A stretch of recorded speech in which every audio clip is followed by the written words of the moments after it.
Hello, welcome. Welcome to Today in History. My name is Sotonie Fiesi Mama. Let's get cracking. On this day, Arab general Āmr ibn al-ʿＡṣ marched into Alexandria and the Arab conquest of Egypt, which had begun with an invasion 3 years earlier, ended in peaceful capitulation. So this in blue is Egypt, mostly in blue. Okay, that's Egypt down there. For those of you who don't know, I don't expect everyone to know where Egypt is. This basically is the Middle East. This whole region colored here is essentially the Middle East. That's the Red Sea there. Don't know if you can see my cursor, if you can see it in the video, but I can see it while I'm recording. So anyway, that's Egypt, and then next to Egypt, in the blue as well, not mostly gray, is Libya. Okay, that's where Gaddafi was president for quite a long time before he was murdered some years back.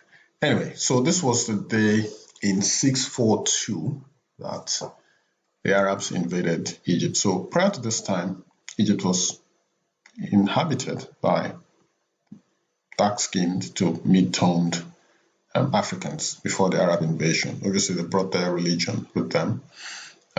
So that's history. It was created on this day. Who was this Arab general, Āmr ibn al-ʿAṣ?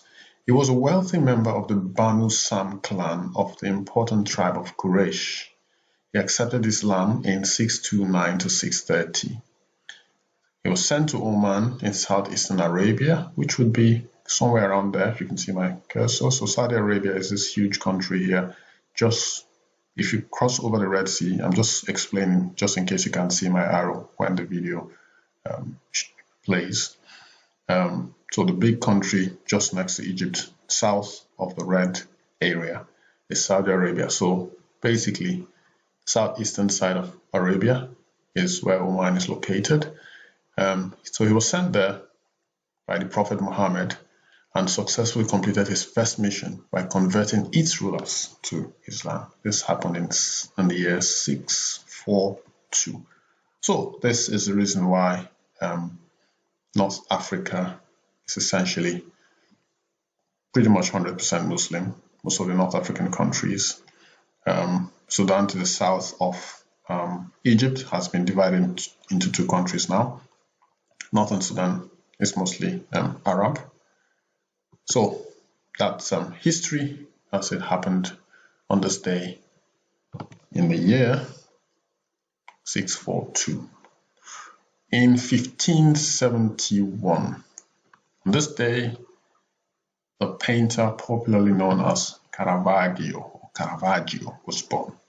Full name, Michelangelo Merisi da Caravaggio. He was an Italian painter active in Rome for most of his artistic life. During the final 4 years of his life, he moved between Naples, Malta, and Sicily until his death.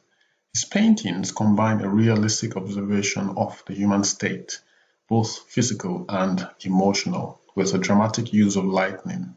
I can't believe I said lightning, which had a formative influence on Baroque painting. So the dramatic use of lighting, of dark and shade, I guess, it's called chiaroscuro.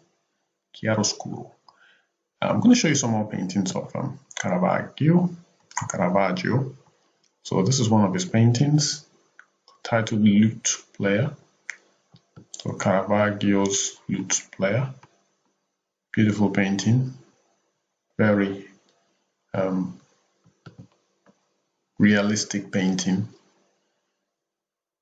Dramatic use of lighting again. Lighting. Yeah, I did get it right this time. You can see that here.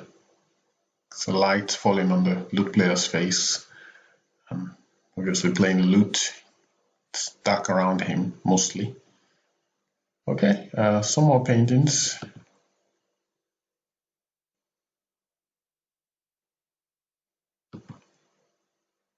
This is Supper at Emmaus.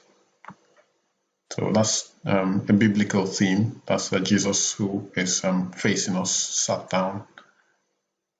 Presumably those are some of his disciples or apostles.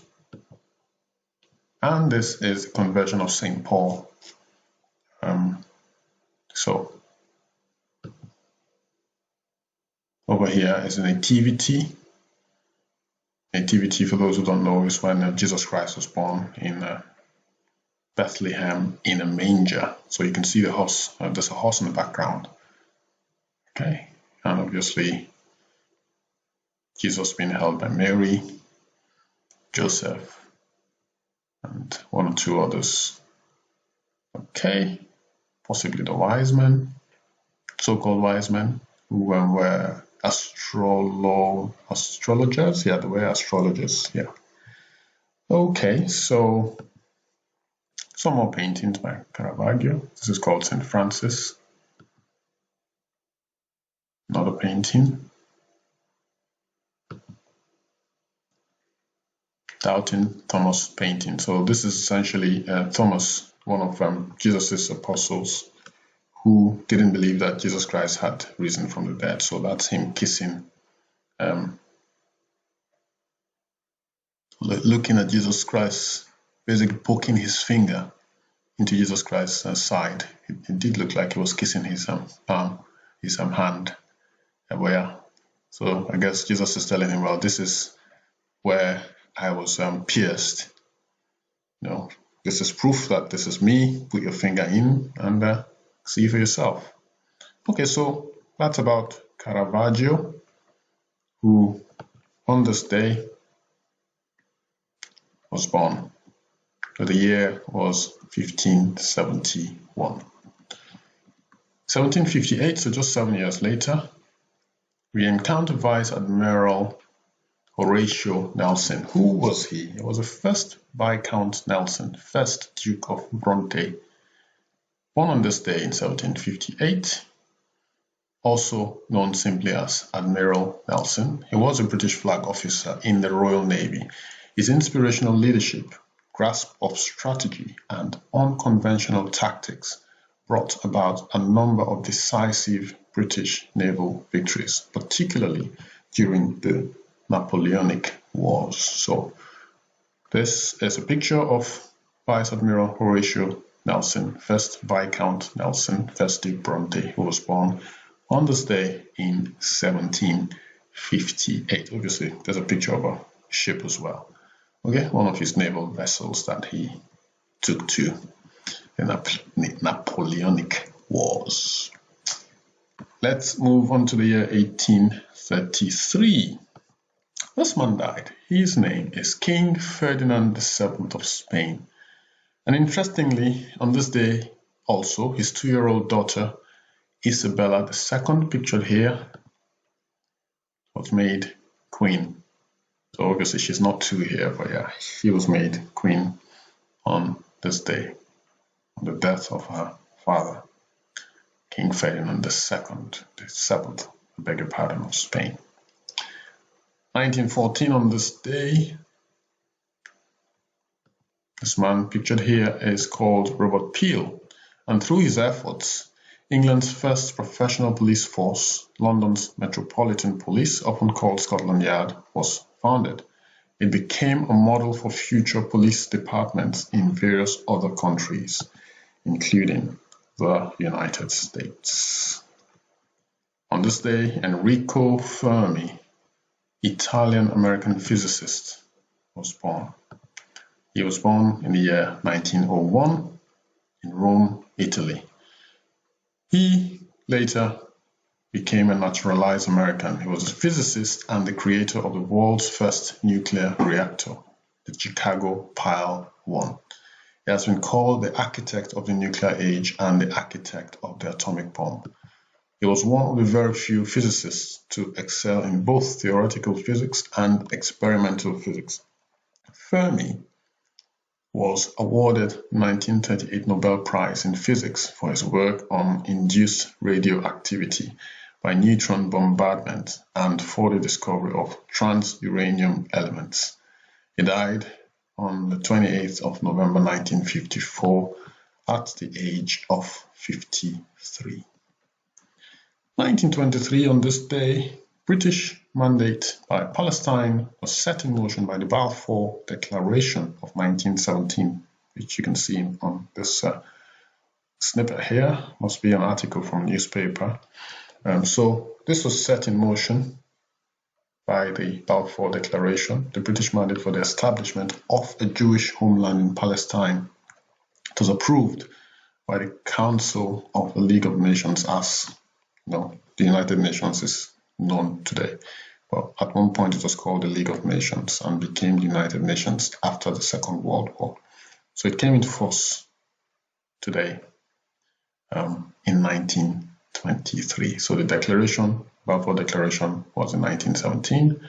It came into force on this day in 1923. So you can read from here. I'm going to read it anyway for those who are watching and may not be able to read this, or have issues with their eyesight or totally blind. I'll read this for you. It says, the announcement of the Balfour Declaration was a product of several forces.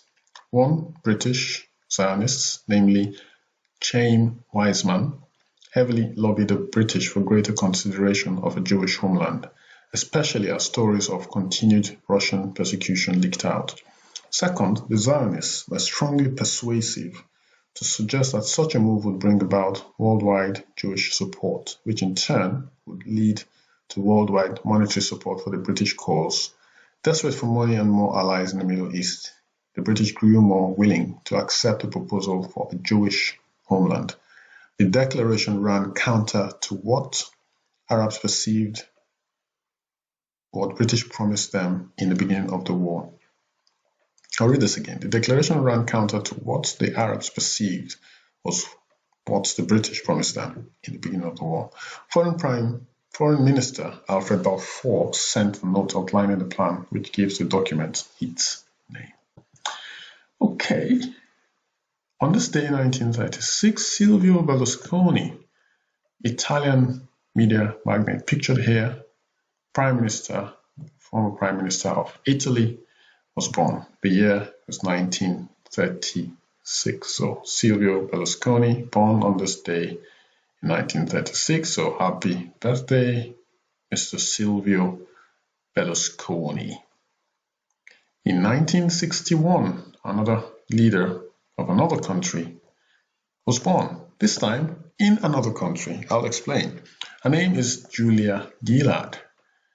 On this day, in 2010, I beg your pardon, she was born in 1961, but in 2010 she became Australia's first female Prime Minister. And guess where she was born? She was born in Wales, United Kingdom.